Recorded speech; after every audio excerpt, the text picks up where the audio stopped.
Almost exactly 1 year ago, I made a video about a conservative COVID-19 talking point. The idea that COVID-19 is being horribly overdiagnosed, and most of the people who were being counted as COVID deaths actually died of something else. Here's what I said about how we might finally disabuse people of this notion. That's why we won't actually know the true mortality of COVID-19 for another few years. You can't just look at the death certificates and come up with a number, which is what we're doing now because that's pretty much all you can do when you're right in the middle of a pandemic. I actually tried to get the total number of all-cause deaths for various states for March of 2020, but that data is very hard to access.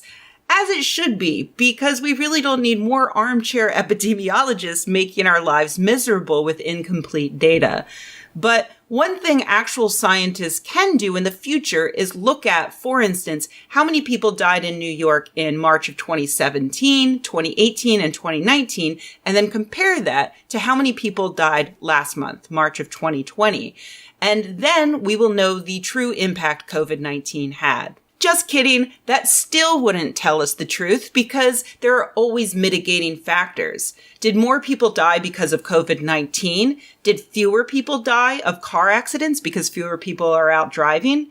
Did more people die while sheltering in place due to common accidents around the home? Did fewer people die because they were surrounded by family members who could take care of them? Did more people die because of an increase in domestic violence? This is why we have people studying their whole damn lives to be able to crunch this data. And this is why you should trust them instead of some extreme salesman gish galloping all over Twitter. Well, it's been a year and we finally have some data. So first of all, there actually was an immediate attempt to look at all-cause mortality around the world just 2 weeks after I made that video. I talked about that in this follow-up video. At least 28,000 more people have died during the coronavirus pandemic over the last month than the official COVID-19 death counts report. The totals include deaths from COVID-19 as well as those from other causes, likely including people who could not be treated as hospitals became overwhelmed. That's right. This video is basically just a clip show. Just kidding. We're going to get to the new stuff now. The Economist has compiled a huge database of information showing excess deaths in various countries. While the previous New York Times piece that I talked about in those other videos found a 200% increase in deaths in March of 2020. Things got even worse with several weeks in April where New York, for instance, hit 500 and 600% increases. Luckily, other states like California shut down early enough to avoid similar devastation, but the statistics don't lie. We experienced significant excess deaths every single week since March 14th, 2020, with a major spike over the holidays that we still haven't recovered from. As usual, I don't expect these facts to convince the conservatives who have feelings. And they've been parroting this idea of COVID-19 is overdiagnosed for so long, an entire year. It's part of their identity now. They're going to defend it. But for anyone with any amount of logic or reason who isn't overwhelmed by their own ego, this is undeniable. COVID-19 had a devastating effect on mortality around the world. But note that, as I mentioned in my first video on the subject, the number of excess deaths isn't going to equal the number of people who died of COVID-19, or even the number who died due to COVID patients overloading the ICUs. You see, the true death toll is actually going to be much higher, which we know now thanks to new research this week that suggests quarantine saved a significant number of lives just by keeping people at home, even if there hadn't been a pandemic. In Sheltering in Place and the Likelihood of Non-Natural Death, published this week in the American Journal of Epidemiology, researchers compared non-natural deaths in California to those in Florida during the periods of time when California was sheltering in place, but Florida wasn't. As an aside, non-natural deaths means deaths that are supernatural. So like being mauled to death by a zombie or defenestrated by a poltergeist.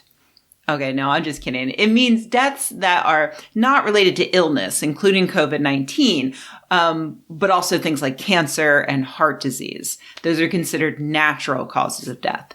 In the U.S., we define a natural death as due solely or nearly totally to disease and or the aging process, which encompasses about 89% of all American deaths. The researchers looked at the data for non-natural causes of death specifically because of yet another conservative talking point, which I actually brought up in my last video about Naomi Wolf. The idea that quarantine would lead to more non-natural deaths thanks to an increase in things like suicide and domestic violence.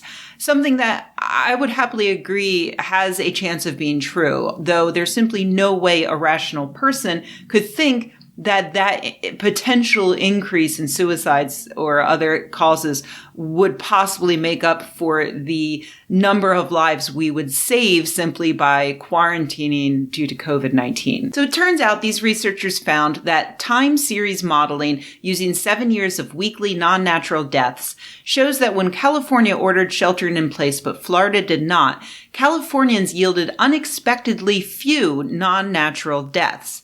We estimate an approximate 15% reduction below values expected from non-natural deaths in Florida and from historical patterns. So no, there doesn't appear to have been an increase in non-natural deaths due to sheltering in place. Sorry, Naomi. However, the researchers here do point out that the CDC hasn't released all of their data yet that would break down exactly who was dying of what cause beyond natural and non-natural. Meaning that there still might have been an increase in suicides or deaths from domestic violence hidden in the total, but that increase would have been dwarfed by the astounding decrease in, for instance, people dying in car wrecks or in random gun violence. So that's something that future research is going to have to deal with when that data is made public. But in the meanwhile, we can say that overall, quarantine saved lives, whether there was a pandemic or not. Now, let's go back and think some more about that huge, at times 600% increase in all-cause mortality. That includes both natural and non-natural deaths. It's all-cause. So that absolutely shocking jump in dead people was most likely mitigated by the number of lives we saved just by keeping people at home. If we say something like, oh, an extra 4,000 New Yorkers died in March 2020 compared to previous Marches, we need to reckon with the fact that that number is lower than it should be because of the number of people who weren't dying from non-natural, non-COVID causes. You know what would be nice if we could learn from this by getting everyone vaccinated and then, just continuing to let everyone work from home if they can. Or we could institute gun control, things like that. Because once we all stop dying of COVID, we could have a go at stopping people from dying to car wrecks and mass shootings and other non-natural causes of death that were solved by quarantining. Just a thought for the future.